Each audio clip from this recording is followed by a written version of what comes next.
we got some early takes here on some of the top wide receiver prospects. I'm excited to dive in. I've charted out 3 games of the top 3 guys: Marvin Harrison Jr., Malik Nabers, and Odunze. When they talk about generational dudes, Matt, this is that dude. Look at the release. There's your separation. Great route. Stutter and go. Gets by clean. That is unbelievable. Maybe the greatest catch I've ever seen.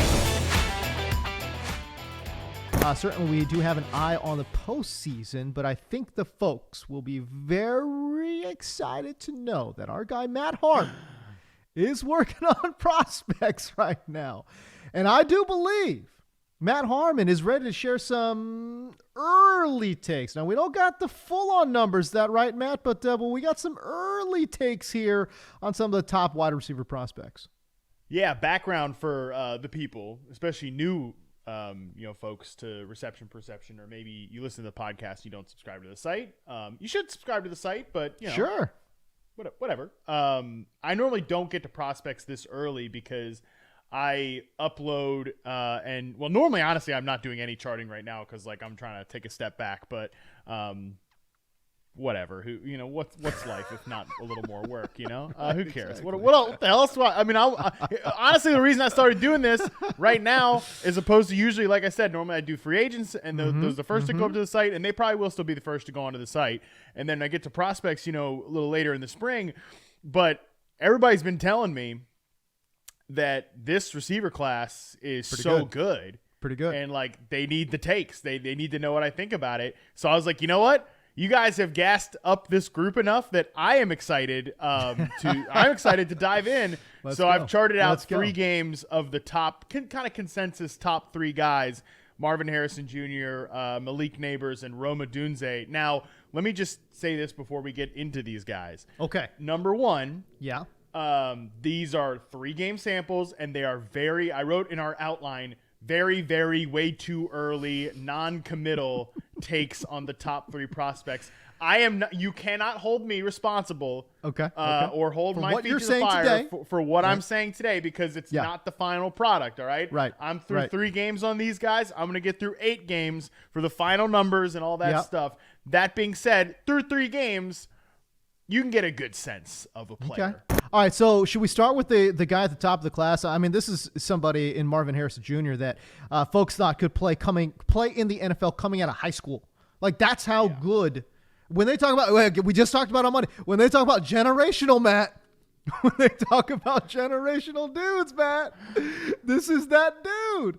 Now, again, I haven't dug in. I've seen a couple of Ohio State games here and there. Obviously, last year, this year, I've seen probably 6 Ohio State games, and Marvin Harrison is a GD baller. Okay, now what do the RP metrics say on Marvin Harrison Jr. With the idea too? By the way, we're pulling back the curtain here.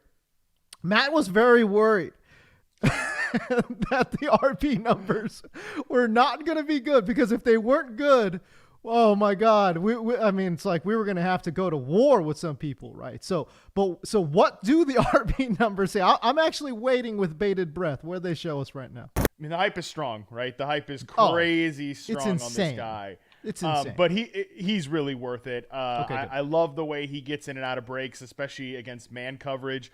I think for a guy his size, and he's a big dude. It's funny because he's built nothing like his father, Marvin Harrison Sr., who is the typical, whenever there's a small receiver and you want him to be good. I mean, people did this with Devontae Smith, and Reception Perception loved Devontae Smith. I think he's still second or third on my stacked prospect board ranking from the last 3 class. Well, now it'll be after this year. It'll be the last 4 classes. He's third. He was my 3rd highest graded prospect since 2021. So I like Devontae Smith, but everyone's like, oh yeah, small receiver. Well, Marvin Harrison did it. Well, this Marvin Harrison Jr. is huge. He's a damn pterodactyl out there. But he's great off the line of scrimmage. I think his press coverage score, again, I'm not going to give you any actual numbers on this because I don't want that to be thrown out there and aggregated and all that.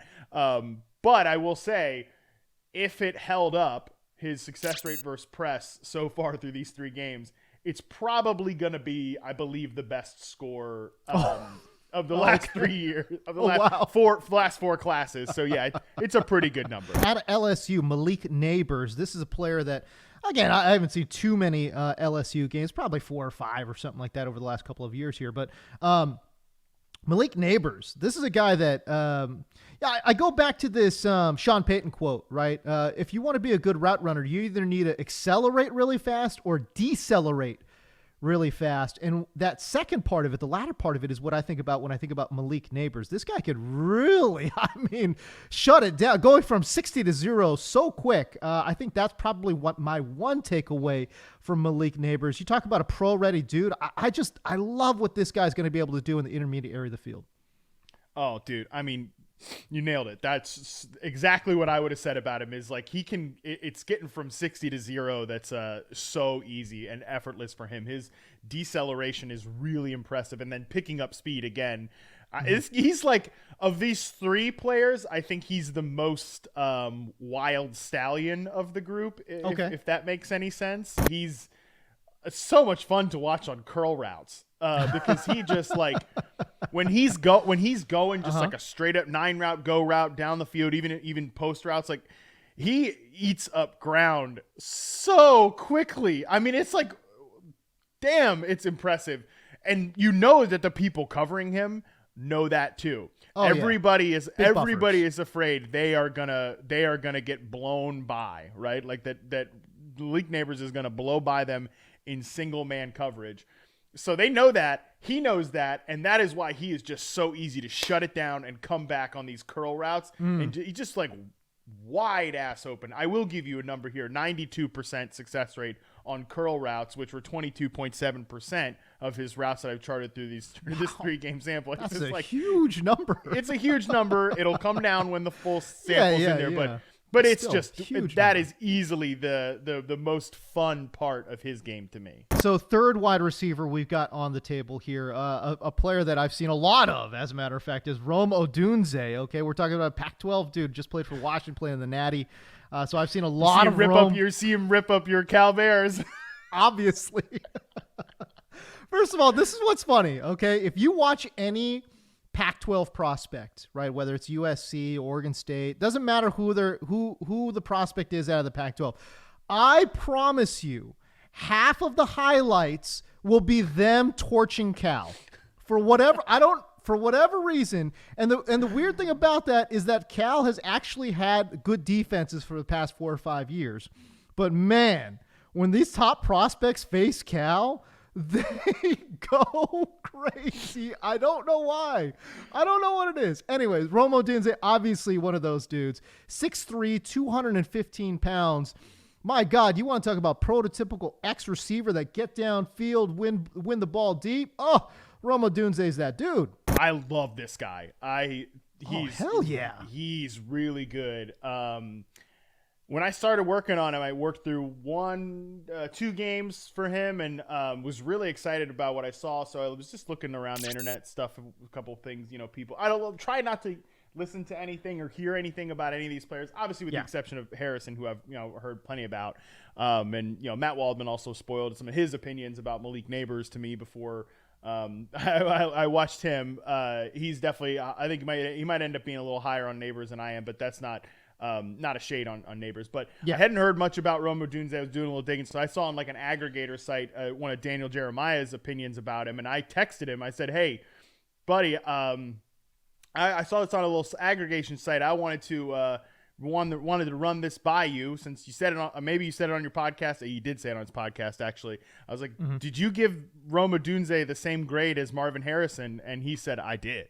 And I said in response, I can see why you did. I don't think I have a weakness for him through 3 games. I think he is awesome as a separator. He faced a ton of press coverage, and I don't know about Pac-12 defenses and all that stuff, but he faced a ton of press coverage through these 3 games, and he was great getting off the line of scrimmage. Smooth separator off the line of scrimmage. Yeah, he's smooth. incredibly detailed route runner down the field in the intermediate areas. I mean, just Wow. open. And I actually posted his sample in the Discord, and some people said that they had heard separation concerns for this player. And I was like, what? I mean, through 3 games at least, I don't have that in terms of separation concerns. I think what it probably is that he does have a lot of contested catches. He's really good at winning the ball in the air, like you mentioned, but we see his prospects all the time. Sometimes it's not a blanket rule. Sometimes if a guy's making a lot of contested catches, it's because they can't separate. Right. Sometimes it is due to factors outside of their control. And then when you're watching on Saturday or Sundays, it happens in the NFL too, you see the guy winning a bunch of jump balls, and you're like, oh, well, it's probably because he's not open. You are filling in incomplete areas, or you're incomplete information because you're not watching that whole route. I have no concerns about him as a separator, no concerns about his hands. He's got great hands. I think he could play X. I think he could play – you get a lot of him playing all 3 receiver positions, which is great. You see him used as like a full-speed pre-snap motion player, which is all the rage in the NFL. I mean, this is a really, really good prospect. I don't know if I will have him ranked number 1. I'm not saying that. And I probably will. I mean, Harrison's really hard to not rank number 1. And again, I'm not even saying that any of these guys, ranks whatever. Like, these are not. Remember, you can't hold me accountable to this. But I see why he would be a top receiver prospect in this class for sure. He's awesome. Wow, that's so interesting because they're right now, as we sit here today, and obviously the draft machine has not gone into the full cycle yet, right? But as we sit here today, there's been absolutely no talk of Rome Odunze being a top 10 pick. I mean, no. I've seen him a couple mocks and stuff like that. Really? Because, again, Marvin Harrison we know is going to be somewhere in the top 5, right? But Odunze, I've seen, anywhere between 12 to 20, right? So I don't know. I'm surprised by that one.